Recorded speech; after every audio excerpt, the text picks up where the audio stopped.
ভালোবাসার হাতছানি লেখিকা সান্দিতা সেতু পর্বত চায় পরদিন আরামের ভাষ্য।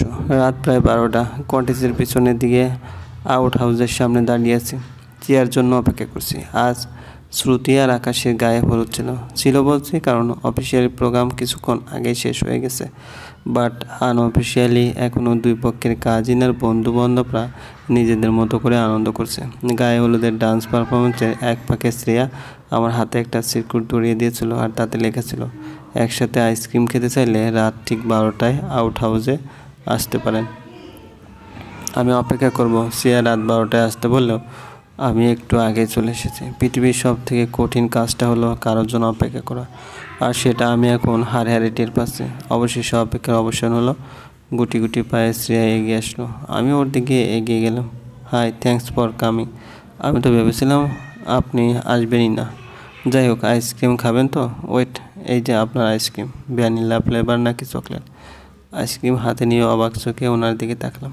অবাক হওয়ার কিছু নেই, আসলে আপনার আসতে দেরি হবে ভেবে আইস বক্স সাথে নিয়ে ঘুরছিলাম তাই। আইস বক্স নিয়ে ঘুরছিলেন মানে? আপনি কি আইসক্রিমের বিজনেস করবেন বলে ভাবছেন নাকি? তা কেন হবে? আসলে এত রাতে আইসক্রিম পাবো কিনা সন্দেহ ছিল, আর তাছাড়া আপনি ঠিক কোন ফ্লেভার পছন্দ করেন জানতাম না, তাই সবগুলোই। You know hot, you are just crazy. সে যাই বলেন, বাই দ্য ওয়ে, এখানে যখন এসেছেন তার মানে আমার ফ্রেন্ডশিপের প্রপোজালটা আশা করি অ্যাকসেপ্ট করেছেন। So friends. আমার বাড়িয়ে দেওয়া হাতে ও হাত রাখার আগেই কটেজের ওদিক থেকে প্রচণ্ড চেঁচামেচি আর ছোটাছুটির আওয়াজ শুনতে পেলাম। সে একবার ওদিকে তাকিয়ে ছুটে বেরিয়ে গেল। আমিও আর দেরি করলাম না, 7-5 না ভেবে চেয়ার পিছু পিছু ছুটতে লাগলাম। হলরুমে একেবারে পাংশুমুখে বসে আছেন ইকবাল আঙ্কেল আর খন্দকার আঙ্কেল। বাকিরা রুমের দরজায় কান পেতে বাইরে দাঁড়িয়ে আছে, রুমের ভিতরে কী হচ্ছে শোনার চেষ্টা করছে। রুমের দরজা বন্ধ, তাই ভিতরে কী হচ্ছে কেউ কিছুই বুঝতে পারছে না। সবাই শুধু এটুকুই জানে যে কোণে মানে শ্রুতিকে পাওয়া যাচ্ছে না মানে ও বাড়ি থেকে পালিয়ে গেছে, আর যাওয়ার আগে একটা চিঠি রেখে গেছে, আর তাতে লেখা ছিল, আব্বু আম্মু সরি, তোমাদের ব্যবসায়িক স্বার্থে আমি আমার জীবনে এত বড় একটা ডিসিশন নিতে পারবো না। আমি এখনও বিয়ের জন্য রেডি না, তাই বলে চলে যাচ্ছি। পারলে ক্ষমা করে দিও, আর আমাকে খুঁজতে অযথা টাইম ওয়েস্ট করো না, খুঁজে পাবে না। I am sorry. শ্রুতি রুমের দরজা খুললো। আরও প্রায় ঘন্টাখানেক পর দুই হবু বেয়াইয়ের মুখেই তখন স্পষ্ট হাসি রেখা ফুটে উঠেছে। সবাই একরকম কনফিউজড হয়ে ওদিকে ছুটে গেল, সবার সাথে আমিও। সবার উৎসুক মুখের দিকে তাকিয়ে মুখ খুললেন ইকবাল আঙ্কেল। এভাবে হা করে কি দেখছো? কাল বাদ পরশু বিয়ে, আর এখনও সবাই হাত পা গুটিয়ে বসে আছো? যাও যাও, সবাই প্রিপারেশন শুরু করো, অনেক কাজ পড়ে আছে। ইকবাল আঙ্কেলের কথা শুনে সবার মধ্যে একটা গুঞ্জন শোনা গেল। বিয়ে ঠেলে এগিয়ে আসছেন দুই বেআইন। বিয়ে মানে? তোমার কি মাথাটা ঠিক আছে? আমার মাথা ঠিক আছে, বিয়েটা হচ্ছে, তবে সেটা আকাশ আর শ্রুতি না, আকাশ আর সিয়ার। উপস্থিত সবাই আটকে উঠল। আকাশ তো রীতিমতো আর্তনাদ করে উঠল। হোয়াট? কিন্তু বাবা, আমি আর কোনো কথা শুনতে চাই না।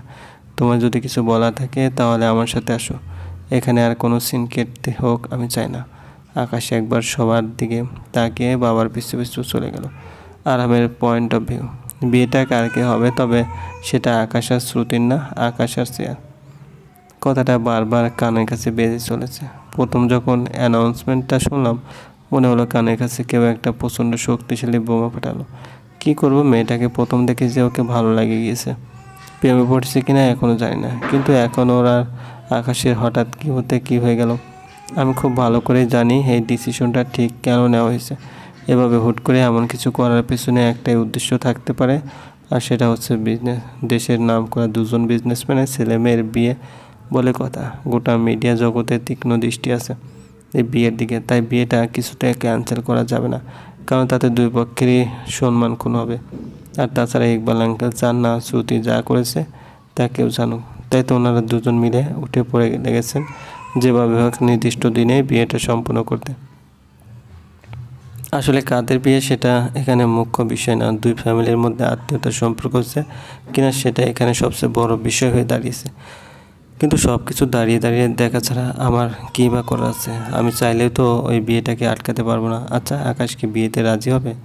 এবার অতীত ছেড়ে বর্তমানে আসা যাক। চৌধুরী ম্যানশনে একেবারে কর্নার রুমটা বধূবেশে বসে আছে। নীরবে শুধু চোখের পানি ফেলে যাচ্ছে। ভারী গহনা আর সাজের কারণে দম বন্ধ হয়ে আসার উপক্রম হচ্ছে। মনে হচ্ছে এখনই খুলে ফেলতে পারলে ভালো হতো। যে বাবা সেই কাজ, চোখের পানি মুছে উঠে দাঁড়ালাম। লাকেজ থেকে একটা সুতি কাপড় বের করে নিয়ে চেঞ্জ করে নিলাম।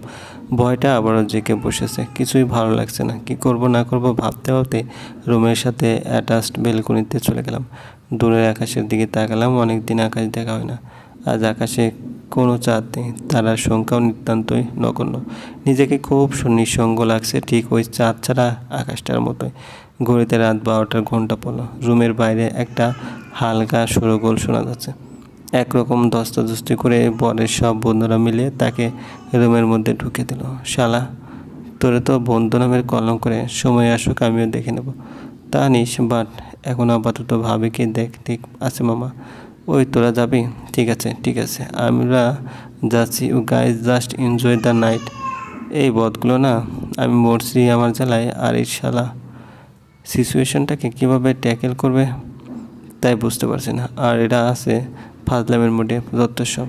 হঠাৎ বিছানার দিকে চোখ পড়তে থমকে দাঁড়ালাম। বিছানা পুরো ফাঁকা। পুরো রুমে বেশ ভালো করে দেখে নিলাম। বিছানার এক পাশে চেয়ার, পরনের শাড়ি, গহনা সব কিছু এলোমেলো হয়ে পড়ে আছে, কিন্তু ওকে কোথাও দেখা যাচ্ছে না। গেল কোথায় মেয়েটা? হঠাৎ বেলকুনির দিকে চোখ পড়তে এই প্রশ্নের উত্তর পেয়ে গেলাম। শ্রেয়া গিয়ে ধরে আকাশের দিকে তাকিয়েছে। জানি কাঁদছে, কিন্তু এখন আর ওকে ডিস্টার্ব করতে ইচ্ছে করছে না। কাঁদুক না, এতে যদি কষ্টগুলো কিছুটা হলে হালকা হয়। কিছুক্ষণ পর আমি রুমে এসেছি, তাও প্রায় ঘন্টাখানেকের বেশি হয়ে গেল। শ্রেয়া এখনও ঠিক আগের জায়গাতেই দাঁড়িয়ে আছে। একবারও এদিক ফিরেও তাকায়নি। আমার তো মনে হয় ও জানেই না যে আমি ওর ঘরে এসেছি। অবশ্য জানলেও খুব একটা লাভ হতো বলে আমার মনে হয় না। যাই হোক, শেষমেশ ওর দিকে চোখ ফিরিয়ে নিজের দিকে মনোযোগ দিলাম। এখনও বিয়ের শেরওয়ানি পরে আছে। না, এভাবে আর থাকা যাবে না। ভীষণ অস্বস্তি লাগছে। ওয়াশরুমে গিয়ে ফ্রেশ হয়ে পোশাক পাল্টে নিলাম। রুমে ঢুকতেই ফোনের মেসেজ টোনটা বেজে উঠল। আহাত মেসেজ দিয়েছে। কিরে, স্কোর কত হলো? বাউন্ডারি মারতে পারলি নাকি সিঙ্গেলেই সন্তুষ্ট থাকতে হচ্ছে? শালা, এগুলো বন্ধু নাকি? সারাক্ষণ মাথায় কি খালি এগুলোই চলে? একটু পরপরই একে বান্দর ফোন আর মেসেজ দিয়ে যাচ্ছে। বিরক্ত হয়ে ফোনটাই বন্ধ করে দিলাম। কিছুক্ষণ পর, বছরের এই সময়টাতে রাত যত বাড়তে থাকে আবহাওয়া ততই ঠান্ডা হয়। আজকেও এর ব্যতিক্রম হচ্ছে না। বেশ শীতশীতই লাগছে। স্ত্রী এখনই বেলকনিতে বসে আছে। ওখানে থাকলে তো ঠান্ডা লেগে যাবে। আর তাছাড়া প্রায় ভোর হতে চললো। ঘুমে চোখ জোড়া বুঝে আসতে চাইছে। আর দেরি করলাম না। বিছানাটা ঠিকঠাক করে নিয়েই ওর পিছনে এসে দাঁড়ালাম। হঠাৎ মনে হলো কেউ পিছনে দাঁড়িয়ে আছে, কিন্তু কে দেখতে ইচ্ছে করছে না। টিয়া চমকে ওঠে। আপনি কখন আসলেন? অনেক। ও, বলছি যে রাত তো অনেক হলো, ঘুমাবে না? না মানে আপনি ঘুমান। আমার ঘুম আসছে না। স্পষ্ট বুঝতে পারছি ওর ঘুম পাচ্ছে, তবু মেয়েটা স্বীকার করছে না। প্রবলেমটা কি? ও বুঝেছি, ওয়েট। ওর হাত ধরে ওকে রুমে নিয়ে আসলাম। আরে আরে, কী আশ্চর্য! বললাম তো আমার ঘুম পাচ্ছে না। কেন শুধু শুধু জোর করছে? ওর কথার কোনো পাত্তা না দিয়ে বালিশের চাদরটা তুলে নিয়ে সোফার দিকে এগিয়ে গেলাম। কী আশ্চর্য! এসবের মানে কি? আপনি কোনো কথা বলছেন না কেন? আমার প্রচণ্ড ঘুম পাচ্ছে। আমি ঘুমালাম বলে সোফায় শুয়ে পেলাম, কিন্তু আপনি? আর হ্যাঁ, কারো ঘুম পেলে সে বিছানায় ঘুমাতে পারে। অযথা এই ঠান্ডায় বেলকনিতে দাঁড়িয়ে থাকার কোনো দরকার নেই, ঠান্ডা লেগে যাবে। অবাক হয়ে, জি কিছু বললেন? না কিছু না, রাত অনেক হয়েছে, ঘুমিয়ে পড়ো। ওনার কথা মতো শুয়ে তো পড়লাম, কিন্তু কিছুতেই ঘুম আসছে না। কারণটা পরিষ্কার, ওনার সাথে একই রুমে রাত কাটাতে হচ্ছে, তাই প্রচণ্ড আনইজি ফিল হচ্ছে।